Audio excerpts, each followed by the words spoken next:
Gene Hackman tinha um túnel secreto embaixo da sua propriedade, e o que os testes de DNA revelaram lá dentro é uma má notícia especificamente para ele. Não para o seu legado, não para a forma como o público o recorda, mas para ele pessoalmente, para as escolhas que fez e para o que os investigadores federais agora conseguem provar que ele estava deliberadamente fazendo nos anos que antecederam a sua morte. Os resultados do DNA desencadearam uma classificação imediata de segurança nacional. O caso foi retirado dos canais investigativos comuns em poucas horas. E quando você entende o que o material biológico encontrado dentro daquele túnel confirmou sobre as ações de Hackman, não apenas a existência do túnel em si, mas o que ele sabia, o que escolheu fazer e o que manteve escondido, a história deixa de ser um mistério. Ela se torna um veredicto, a história superficial que ninguém questionou. Quando Gene Hackman morreu na sua propriedade de US$ 4 milhões em Santa Fé, no Novo México, a explicação oficial parecia ter se escrito sozinha. Ele tinha 95 anos. Sua esposa, Betsy Arakawa, já havia falecido. Um homem idoso, isolado na dor, se afastando do mundo até que o corpo cedeu.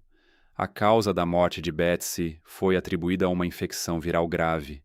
A de Jeanne foi registrada como insuficiência cardíaca. A narrativa era limpa, a narrativa era humana. A narrativa estava errada. Para a maioria dos observadores, nem mesmo a presença imediata de agentes federais na propriedade chamou atenção. Um homem da riqueza e do perfil público de Hackman justificava a cautela procedimental? Não justificava? A resposta do FBI foi absorvida dentro da lógica dos protocolos padrão para quando propriedades de alto perfil mudam de mãos sem aviso prévio. Os pesados portões de aço, os sensores de movimento que cercavam a propriedade, as câmeras térmicas posicionadas em intervalos calibrados ao longo dos muros do perímetro, tudo isso eram as excentricidades esperadas de uma lenda de Hollywood que passara décadas administrando atenção indesejada. Os acordos de não divulgação impostos legalmente a todas as pessoas que já trabalharam na propriedade eram razoáveis, privados, completamente compreensíveis. E é exatamente isso que tornava o encobrimento tão eficaz. A própria propriedade sustentava a ilusão. Ficava atrás de sólidas paredes de pedra, completamente afastada da rede de estradas principais da região. Décadas de isolamento deliberado haviam normalizado cada medida defensiva. No momento em que Hackman havia se retirado completamente da vida pública, o complexo parecia menos um retiro de celebridade e mais um perímetro controlado. Ninguém que passava de carro por ali pensava duas vezes. Isso era totalmente intencional. É aqui que a história deixa de ter explicação. Quando a primeira equipe federal de perícia entrou pela porta da frente, não estava adentrando as consequências de uma morte tranquila. Estava entrando em uma cena que havia sido gerenciada deliberadamente. E no momento em que reconstituíram a linha do tempo comportamental, a real, reconstruída a partir dos dados do servidor de segurança, cada suposição limpa com que tinham chegado começou a se desfazer. Betsy Arakawa morreu 7 dias inteiros antes de Gene Hackman. 7 dias durante os quais o sistema de telecomunicações da propriedade registrou 0 chamadas feitas, nenhum serviço de emergência, nenhum familiar, nenhum contato médico de qualquer tipo.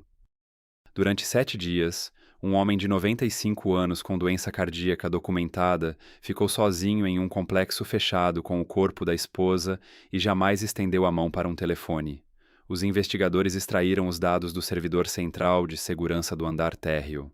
O que encontraram não era o registro desorganizado de um homem paralisado pelo luto. Os móveis do quarto haviam sido arrastados de suas posições originais. Cofres pessoais tinham sido forçados a abrir.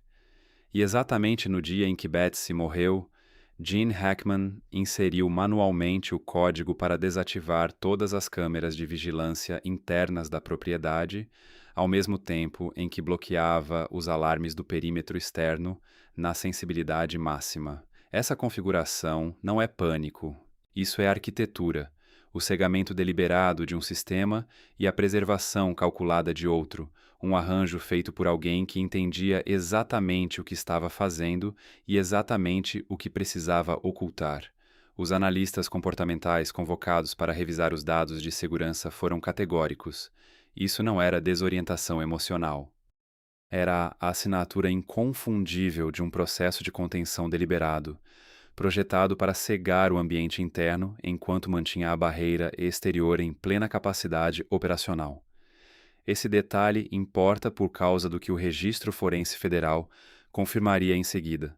É a primeira prova de que o que aconteceu naquela propriedade não foi passivo. Foi uma escolha. Gene Hackman tomou uma série de decisões deliberadas e conscientes para manter e proteger algo abaixo daquele terreno. A análise de DNA e as evidências microscópicas de abrasão confirmam a realidade física dessas decisões. É exatamente isso que torna a situação particularmente grave para ele. As evidências não descrevem um homem preso em circunstâncias além do seu controle. Descrevem um homem que sabia exatamente o que estava guardando e optou repetidamente, até o fim, por continuar guardando. O que o lar encontrou no leito de rocha foi tão perturbador que as inconsistências físicas forçaram os agentes federais a ir mais fundo. Literalmente, equipamentos de varredura LAR e conjuntos de imagens térmicas foram implantados por toda a propriedade em Santa Fé. O LIDAR, tecnologia de detecção e medição por luz, funciona disparando pulsos de laser em alta velocidade contra superfícies e medindo o tempo de retorno com precisão extraordinária, construindo mapas tridimensionais detalhados de cavidades ocultas abaixo de qualquer estrutura sem perturbar o solo acima. É a mesma tecnologia utilizada para localizar cidades antigas, enterradas sob densas copas de selva tropical. Aqui, ela foi direcionada para baixo, através dos andares da casa de um homem morto. Logo na primeira passagem de varredura, o sistema sinalizou uma anomalia térmica profunda. Ela se estendia por trás da parede da biblioteca particular de Gene Hackman, descendo por dezenas de metros através do sólido leito de rocha do Novo México. Os agentes cruzaram o resultado com os registros de planejamento civil do condado. O que encontraram, ou melhor, o que não conseguiram encontrar, confirmou que a anomalia era algo muito mais grave. A estrutura subterrânea que o LIDAR acabara de mapear em perfeito detalhe tridimensional não constava em nenhum registro de planejamento civil arquivado no condado. Jamais havia sido registrada. Jamais havia sido declarada. Oficialmente, ela não existia. A entrada estava escondida atrás de uma estante de livros. Esse detalhe por si só geraria ceticismo se o mecanismo por trás dele não fosse tão deliberadamente, quase brutalmente funcional. Não havia scanner biométrico, nenhum interruptor eletrônico, nenhum sinal sem fio de qualquer tipo. O que protegia aquela passagem era um complexo sistema de travamento mecânico embutido diretamente em madeira e aço. Uma sequência precisa de ações físicas que precisavam ser executadas inteiramente à mão, exigindo força considerável para soltar os ferrolhos de aço maciço encravados na estrutura. A filosofia de projeto era específica e intencional. Um sistema que não emite assinatura de radiofrequência, um sistema que continua funcionando durante uma falha completa de energia, um sistema imune a monitoramento remoto, acionamento acidental ou detecção por equipamentos de varredura eletrônica.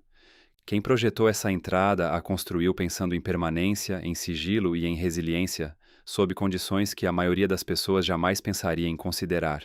Os agentes atravessaram a entrada e desceram. A seção superior do túnel, a mais próxima do nível do solo, estava reforçada com concreto moldado e vigas de aço. O Dr. Marcus Elford, engenheiro estrutural integrante da equipe forense federal, examinou o espaçamento dos rebites e ficou em silêncio por alguns segundos antes de falar. O espaçamento e o método de concretagem correspondiam aos padrões de construção de segurança de nível militar da década de 1950. Exatamente. Ele disse ao investigador responsável que, em 30 anos de avaliação estrutural, havia encontrado aquela configuração específica de rebites em apenas 2 outros locais. Ambos eram instalações federais classificadas. Mas a uma profundidade de 40 pés, tudo mudou. O concreto industrial cessou. As vigas de aço desapareceram. O que as substituiu foram paredes de pedra bruta esculpidas com milhares de marcas de ferramentas primitivas.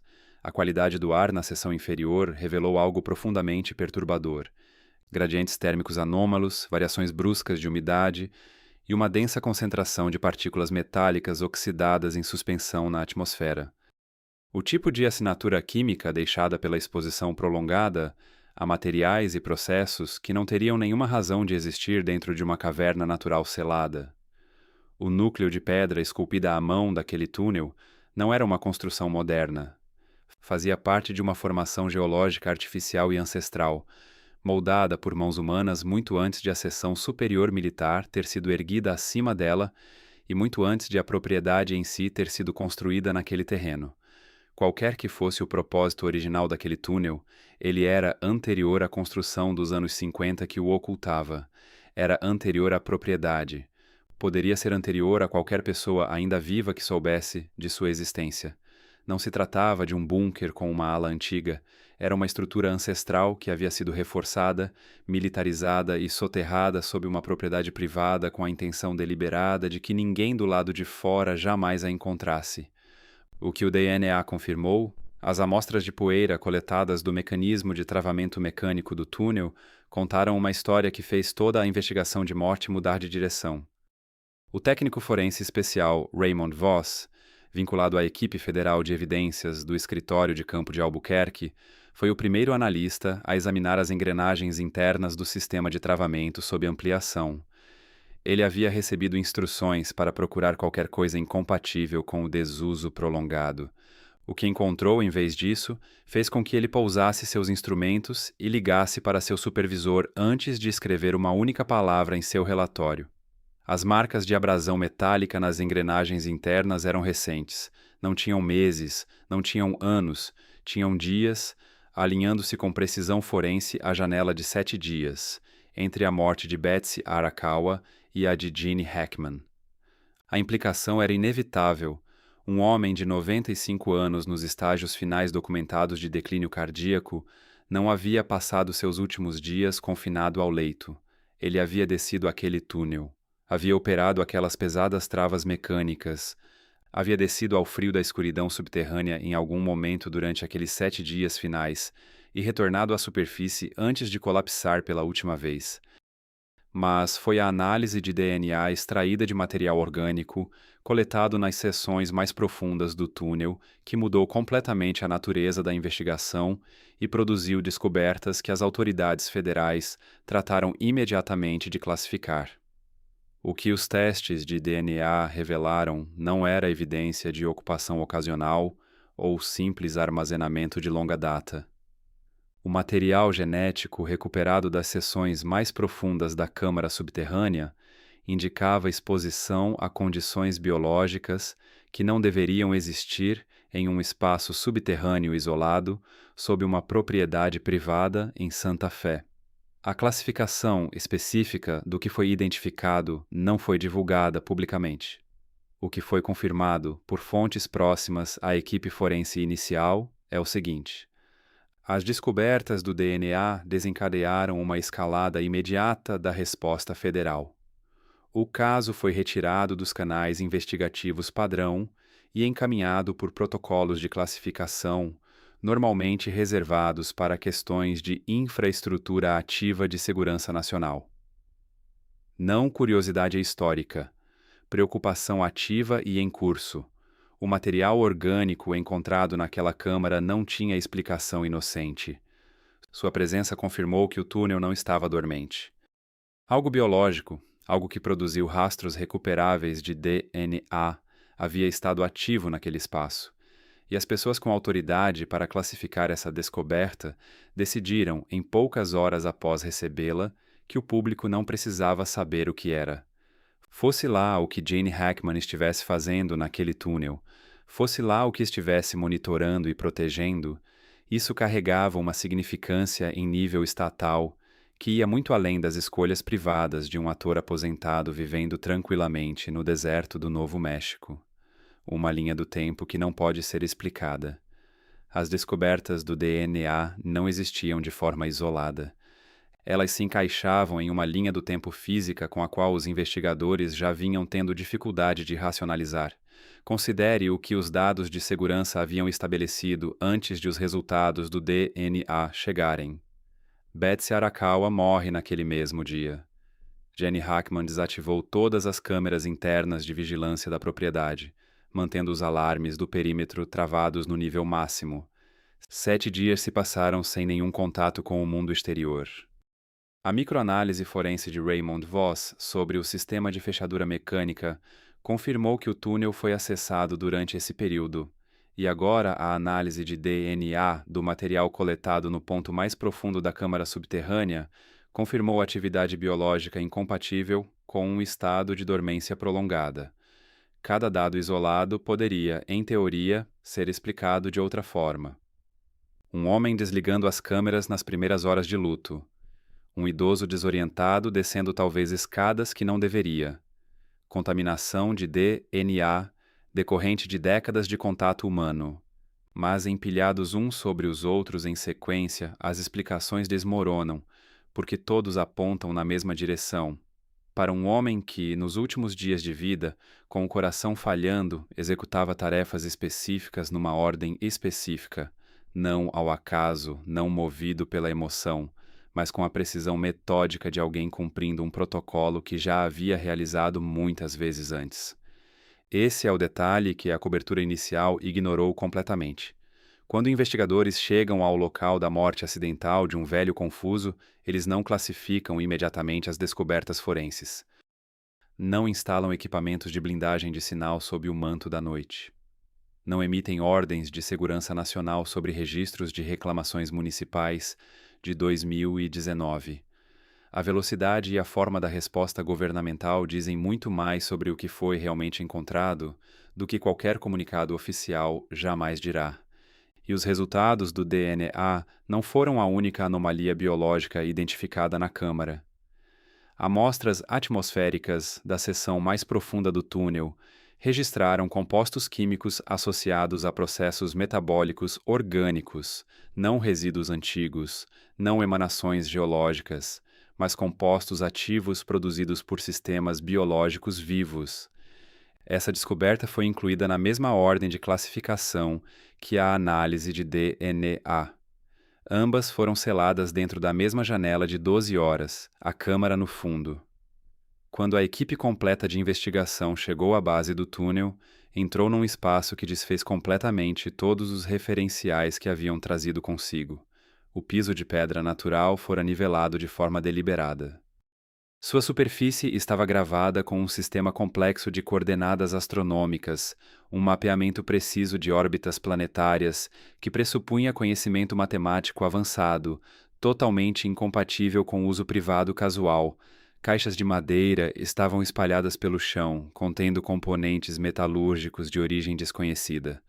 Muitas eram fundidas como peças sólidas únicas, sem nenhuma costura de solda, um método de fabricação sem precedente, documentado na metalurgia industrial do início do século XX. Mas nada disso foi o que paralisou a equipe. Embutido ao longo da parede de pedra bruta, fixado com suportes metálicos resistentes à corrosão, havia um sistema de comunicação em circuito fechado.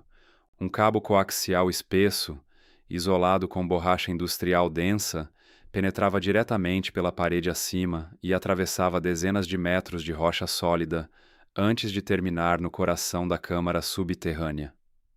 A analista de sistemas elétricos doutora Claire Souza, cedida por uma unidade federal de avaliação de infraestrutura, foi convocada para examinar o circuito. Ela confirmou oficialmente que aquilo não era uma relíquia de alguma reforma antiga. Ao rastrear a fonte de energia, encontrou um conjunto localizado de baterias alcalinas funcionando de forma completamente independente da rede elétrica da propriedade acima, dimensionado e configurado para operar sem interrupção, mesmo durante um corte total de energia na superfície. Ela disse a colegas que era uma das instalações elétricas mais deliberadas que havia avaliado fora de uma instalação classificada. O sistema estava ativo. Seu invólucro protetor apresentava evidências claras de limpeza regular e manutenção cuidadosa. realizada com consistência para resistir aos níveis de umidade presentes na caverna. Quando Souza desmontou os conectores físicos para examinar o interior, não encontrou microfone, nem alto-falante, nem qualquer mecanismo para comunicação por voz em nenhuma das direções. Por sua vez, o cabo terminava num grande transdutor mecânico de sinais, um aparelho cuja única função era ser pressionado contra superfícies sólidas e captar vibrações em frequências extremamente baixas. Pequenas variações de pressão, movimentos sutis que percorriam as densas paredes de pedra, eram convertidos em sinais elétricos e transmitidos para cima através do cabo enterrado, indo diretamente até um alto-falante de monitoramento escondido dentro dos aposentos privados de Gene Hackman, lá em cima. Durante um número desconhecido de anos, Gene Hackman não havia simplesmente vivido naquela propriedade. Ele havia sido posicionado ali, ouvindo não vozes, não transmissões, não o mundo exterior, mas sim as vibrações daquilo que pressionava o outro lado de uma parede selada a 12 metros abaixo do chão de seu quarto, a porta que não podia ser aberta, na extremidade final daquele cabo analógico, fixado à estrutura mais profunda na parede mais distante da câmara, onde a caverna se estreitava numa constrição antinatural. Havia uma enorme porta de ferro. Ela não era feita de materiais balísticos modernos. Era aço carbono, marcado por uma idade considerável, completamente plana. Nenhuma maçaneta externa, nenhuma trava mecânica, nenhum teclado eletrônico, nenhuma dobradiça visível em qualquer uma das faces. Cada fresta ao longo de seu perímetro, cada ponto onde a porta encontrava a moldura de pedra natural ao redor, havia sido selado com linhas de solda contínuas, ininterruptas, permanentes, aplicadas inteiramente pelo exterior. Este é o detalhe que destruiu completamente o modelo investigativo. Uma porta de bunker é construída para proteger quem está dentro de uma intrusão. A maçaneta, o ferrolho, o mecanismo de travamento, tudo isso existe para que as pessoas de dentro mantenham o controle. Elas podem abrir, elas podem sair. Mas uma porta soldada permanentemente pelo exterior, sem nenhum mecanismo em qualquer das faces, obedece a uma lógica completamente diferente. Não é uma porta construída para proteger, é uma porta construída para conter, para selar, para garantir que o que quer que esteja do outro lado permaneça ali de forma permanente e incondicional. Quando esse único detalhe chegou aos investigadores federais, ele inverteu toda a narrativa da propriedade acima. As imponentes muralhas de pedra, os rígidos acordos de confidencialidade que apagaram cada funcionário de qualquer registro público, o isolamento total em relação às estradas e infraestruturas de serviços ao redor, a desativação deliberada por parte de Gene Hackman de suas próprias câmeras de vigilância internas nas horas seguintes à morte de sua esposa. Reunidos à luz daquela porta de aço soldada. Nenhuma dessas medidas se parece com as precauções de privacidade de um homem famoso cansado de câmeras. Ele não estava se protegendo do mundo. Ele estava protegendo o mundo do que quer que existisse do outro lado daquela barreira selada.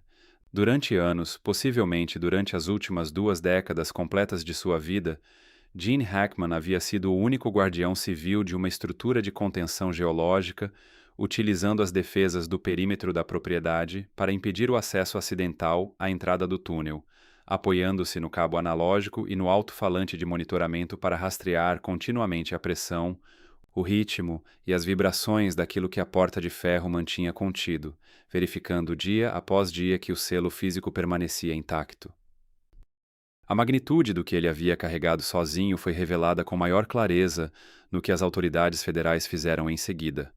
Havia equipamentos de corte a plasma no local, ferramentas de grau industrial capazes de romper qualquer estrutura de aço em minutos. Nenhum dos agentes presentes estava autorizado a ativá-los.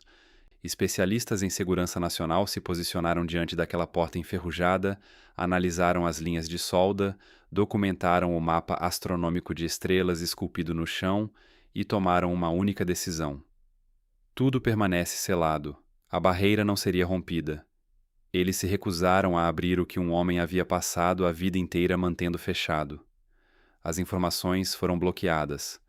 No momento em que relatórios técnicos detalhando a porta soldada, o cabo de escuta e os resultados classificados de DNA chegaram ao comando central, a coleta de evidências no local foi encerrada por completo. Um bloqueio total de informações foi imposto. Nenhuma documentação forense foi divulgada à imprensa, e os jornalistas locais que tentaram se aproximar do perímetro foram barrados pela polícia militar. A propriedade das terras florestais ao redor foi colocada sob controle especial do governo, justificada por disposições urgentes de segurança nacional. Cada solicitação feita com base na Lei de Liberdade de Informação, buscando as plantas estruturais do local, foi negada sob os mais altos protocolos de classificação disponíveis. E então, o apagador de dados foi descoberto. Investigadores independentes que tentavam recuperar registros municipais constataram que as reclamações de moradores apresentadas entre 2019 e os relatórios mais recentes, enviados por pessoas que viviam a vários quilômetros da propriedade, haviam sido sistematicamente removidas de todos os bancos de dados estaduais acessíveis a pesquisadores civis. Essas reclamações descreviam uma vibração mecânica de baixa frequência recorrente, emanando do subsolo, ocorrendo com regularidade por volta das 2 da manhã. Sensores sísmicos civis haviam registrado essas perturbações na época. As autoridades locais as descartaram por escrito como interferência da tubulação pública ou da infraestrutura de aquecimento subterrâneo. Esses registros não existiam mais em nenhum sistema estadual. Os comboios militares não identificados que chegaram à propriedade sob o manto da noite nos dias seguintes à descoberta da mansão transportavam tecnologia de blindagem de sinal. Seus movimentos não guardavam nenhuma semelhança com uma operação de pesquisa arqueológica ou uma resposta forense federal padrão. Era a rotação coordenada de um aparato de gestão de riscos que claramente já estava em vigor de alguma forma há muito tempo. Um aparato que já sabia o que estava lá embaixo e havia simplesmente aguardado o momento certo para reaparecer. As evidências físicas, consideradas em conjunto, apontam para uma conclusão profundamente perturbadora. Uma autoridade poderosa e invisível havia conhecimento de longa data sobre o túnel, a câmara, a porta de contenção e o sistema de escuta. Eles não reagiram a isso como uma nova descoberta. Moveram-se para recuperá-lo como um ativo já existente, um que aparentemente haviam permitido que um único civil mantivesse, financiasse e guardasse às suas próprias custas por décadas, enquanto permaneciam convenientemente invisíveis em segundo plano.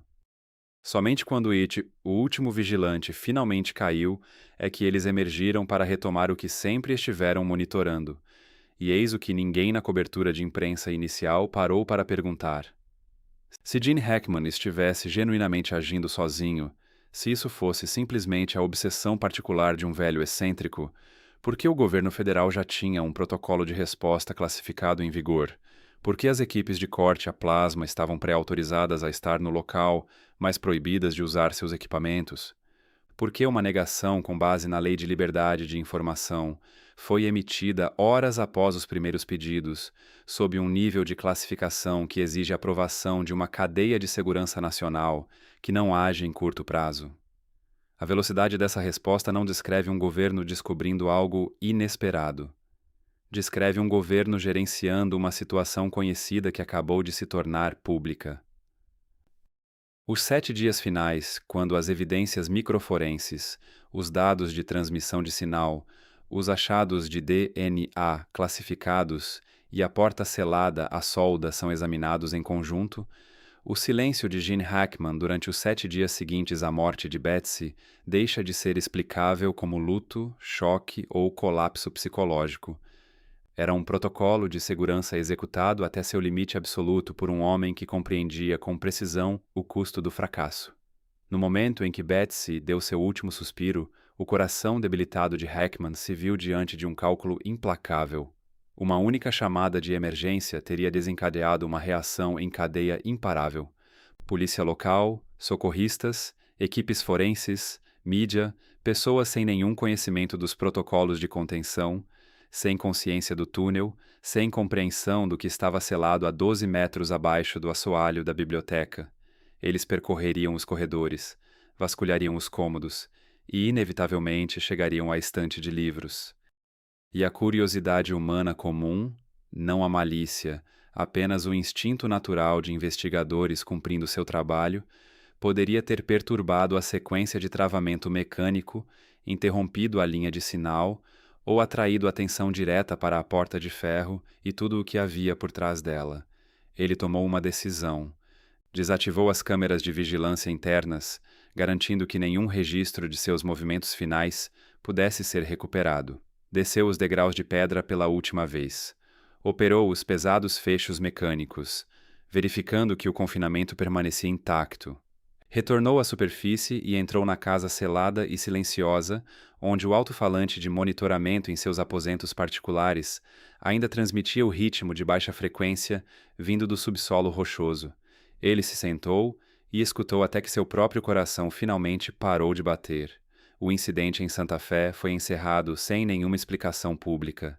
As estruturas de engenharia anômalas, as coordenadas astronômicas, os achados classificados de DNA, o circuito analógico de monitoramento ativo, nada disso jamais seria resolvido por meio de uma investigação convencional.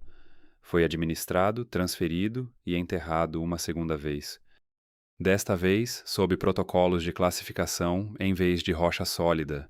O controle passou das mãos trêmulas de um civil idoso para a maquinaria silenciosa e calculada de um aparato governamental que, ao que tudo indica, jamais havia se afastado completamente. Os agentes se retiraram. Os sistemas de lidar foram embalados e removidos. A propriedade desapareceu dos registros públicos acessíveis. Sob a rocha, a enferrujada porta de ferro permanece, com suas soldas intactas, e bem abaixo da superfície do deserto de Santa Fé, além do alcance da percepção comum, aquela vibração de baixa frequência continua seu ritmo mecânico, exatamente como fazia quando Gene Hackman ainda estava vivo para ouvi-la. O que quer que ele tenha passado a vida inteira escutando ainda está lá. Apenas aquele que escutava foi substituído. Se essa história gerou mais perguntas do que respostas, era exatamente isso que deveria acontecer. Inscreva-se para acompanhar mais investigações que vão além do ponto onde o registro oficial simplesmente para.